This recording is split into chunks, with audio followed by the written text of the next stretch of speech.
रविवार को हजारीबाग में पत्रकारों ने लोकतंत्र और अभिव्यक्ति की स्वतंत्रता पर हमले के खिलाफ जोरदार प्रदर्शन किया। न्यूज हट के संपादक कुमार कौशलेंद्र पर दर्ज कथित झूठी एफआईआर के विरोध में पत्रकारों ने पुराने समाहरणालय चौक पर काली पट्टी बांधी। ये मामला उनके शो बेबाक में रिम्स निदेशक की बहाली पर सवाल उठाने से जुड़ा है। पत्रकारों ने इसे प्रेस की स्वतंत्रता पर हमला बताया और चेतावनी दी कि अगर एफआईआर वापस नहीं ली गई तो आंदोलन राज्यव्यापी होगा।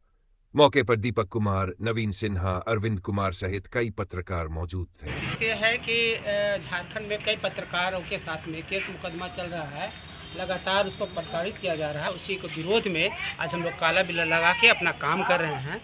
क्योंकि अगर पत्रकार ही पत्रकार का दुश्मन हो जाए तो ये अच्छी बात नहीं है।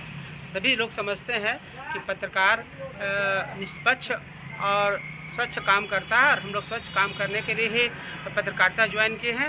आज रांची में कई पत्रकार के, धनबाद में कई पत्रकारों के साथ, यहाँ हजारीबाग जिले में भी कई पत्रकारों के साथ केस मुकदमा हो रहा है, लेकिन कोई देखने वाला नहीं है। हम लोग एक बीड़ा उठाए हैं कि किसी भी पत्रकार के साथ अगर किसी तरह का घटना होता है तो हम लोग धरना प्रदर्शन के माध्यम से उसके साथ खड़ा रहें।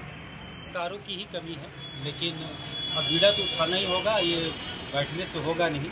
और कोई भी खबर हो, कोई भी चीज़ हो, उस पर अगर हम लोग काम करते हैं तो सरकार के पक्ष, अगर सरकार अच्छा काम करती है तो उस पर भी हम लोग काम करते हैं। सरकार अगर कुछ गड़बड़ी करेगी तो उसको भी उजागर करेंगे। अब ये एफआईआर और ये सब सही चीज़ नहीं है। जहाँ तक पत्रकारों की एकता की बात आपने पूछी, पत्रकार एक हैं।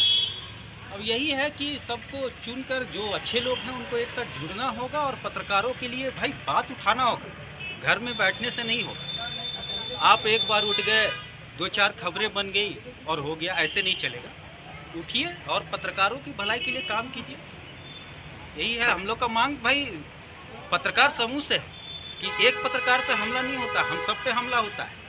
और जब ये हमला होता है ना तो उस हमले को सिर्फ कलम से जवाब देना ही नहीं, अब आपको सड़क पे भी उतरना होगा। हाँ, अभी कुछ फाइनेंशियल भी बातें होती हैं, कुछ अपनी भी बातें होती हैं। तो जहाँ पर जो मजबूत है वो उस अनुसार काम करे और सभी को मिलजुल कर जो कम बेसी है उस कम बेसी को करते हुए और इसमें आगे बढ़ना है। इसमें कोई ये बात नहीं है कि अगर किसी का कोई बीमार पड़ गया, यही संगठन किस लिए बनता है?